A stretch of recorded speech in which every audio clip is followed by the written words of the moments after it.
It started when I was 6 years old. I was in school in the middle of a reading lesson, and I needed to go to the bathroom. Badly. At that age, actually, a fair few kids still wet themselves, and I always got paranoid about embarrassing myself in public like that. I stuck my hand up and told Mrs. Zebby that I needed to use the bathroom. After the usual speech about how I should have gone at break, she gave me the key to the disabled access toilet, as it was the closest one to my classroom. It was the middle of fifth period, and the corridors were empty and seemed cavernous to me. I was a short, scrawny thing back then. I sometimes had trouble with doors, especially unlocking them, and I fumbled for a good minute or two in trying to get the blasted thing open. Anyway, as I sat on my porcelain throne, there came a knocking at the door. "Someone's in here," I called, disgruntled at this disturbance. There was a pause. Then the knocking resumed. It was faster now, more determined. "Wait a minute." The knocking slowed, and a voice replied, "Let me in. I need to come inside." The speaker's tone was thin and reedy, an adult I didn't recognize. I may have been 6, but I also had a fairly good understanding of bathroom etiquette. Mainly that you didn't let more than one person into an area only slightly larger than a cupboard. "Go away!" The knocking intensified again until it was a frantic drumbeat, just a few feet from me and out of sight. I heard the voice shouting something, growing more and more desperate.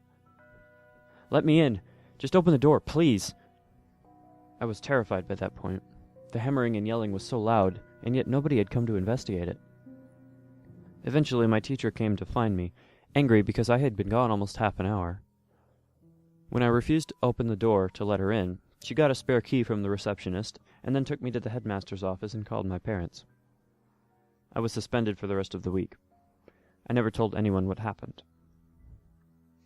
It was a few weeks before my next encounter with this phenomenon. I had just celebrated my 7th birthday, and my family were having a barbecue in my honor. It was a gloriously sunny day, but as soon as we set everything up in the allotments behind our house, the coal refused to light. My dad asked me to go and get some fire starters from the shed in the front garden. It was pretty cramped inside, and I wouldn't fit all the way in, so I just opened it up, stood on tiptoes to reach the shelf holding my objective, then shut the door. As I turned away, a frantic knocking hit the other side. "Open up! I need to come through!" This voice was not the one I'd heard the month before. It was deeper, more brooding and angry. I said nothing, and hurried away. I had no idea what was happening, but it frightened me. As I walked away, there came a final thump, like a fist being slammed against wood, and I heard his voice again. "You little bastard. I'll rip your fucking teeth out. Let me through!" I ran back to my party, and spent the rest of the day glancing over my shoulder. As you might have guessed by now, there were a lot of these voices. I counted at least 30 in total. Every month or so I used to get them, pleading to be let through doors. Almost always it would be immediately after I shut the door behind me, as though these strange entities had been following me. I never told anyone, but to be honest, I kinda got used to it. It always made me jump, and some of the voices would make me feel uneasy, but I knew that I was safe so long as I did not open the door.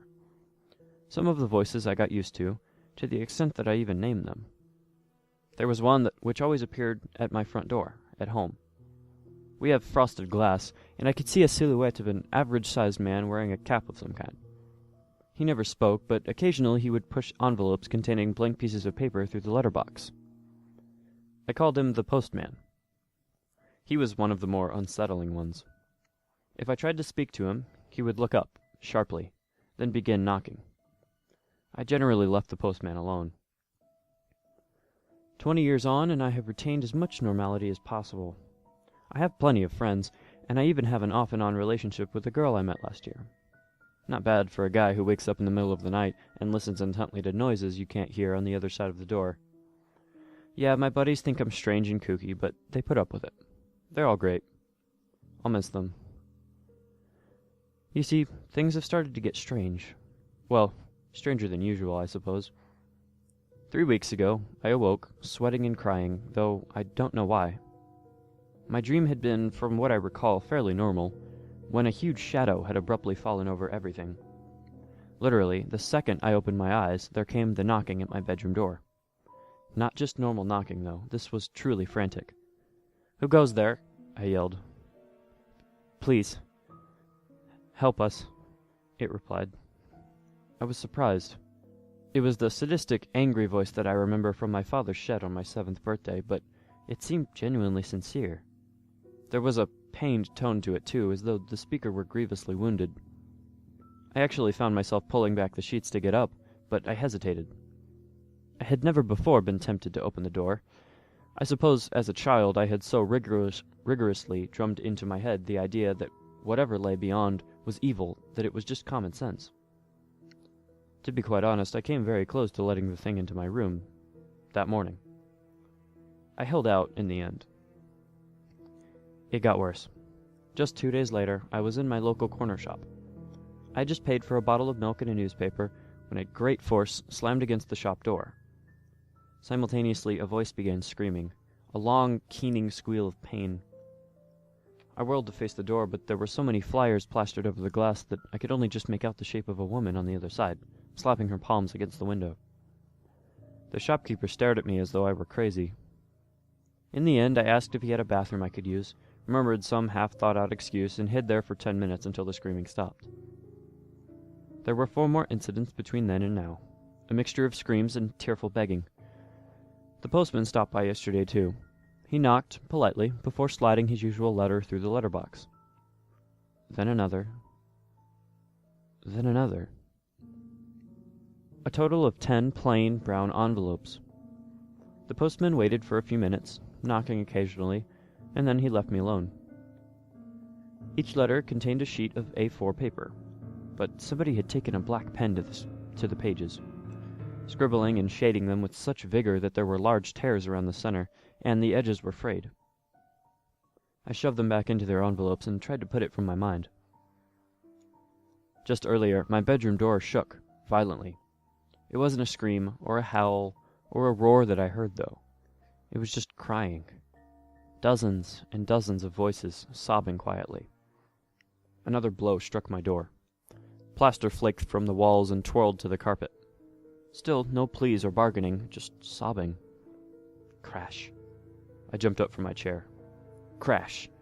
A hairline crack split the frame of the door in one corner. My phone began to ring, and I heard a sharp rapping at the glass of my window, behind the curtains. I tried answering the phone, but it was simply yet more voices crying. Not even sobbing, though, more like bawling in terror and anguish.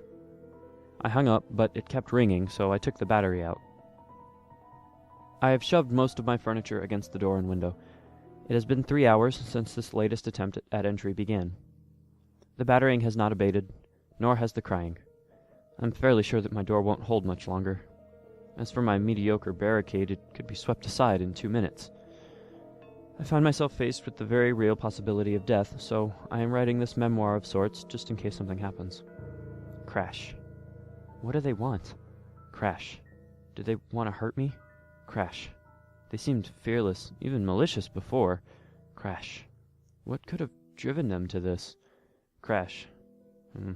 Maybe I should open the door. Crash. Maybe I should let them in. Silence fell. I realized that even the crying had ceased. For a whole minute, I sat there. Then I got up and hurried to my door, eager to escape this claustrophobic situation. Perhaps I'd go outside, where I could be far away from any doors and from the damn knocking. I pulled away my barricade and turned the handle. Locked. Kneeling, I peered through the keyhole. Beyond my bedroom door was not the corridor that I remembered, but another room. Some kind of library or classroom, I think. It seemed unoccupied but for one kid, sitting and reading with his back to me. I banged on the door. Hey, kid, let me out, okay? He glanced over his shoulder. Yeah, over here. Could you open the door, please? I can't. I'm in detention. I'm not supposed to talk to anyone. Go away. He turned from me. Confused and exasperated, I began to stand up. A loud bang shattered the silence once more. I realized it sounded like a fist being pounded against glass. My window. I heard it again, but this was not the frantic knocking of somebody wanting to get inside. This was not even an attempt to break in. Whatever was beyond the curtain and glass knew I was inside. It knew I was frightened, in the most predatory and sadistic way possible. It wanted me to be afraid. I turned back to the door and began hammering on it, frantically. Hey, let me in, okay? I really need you to open the door.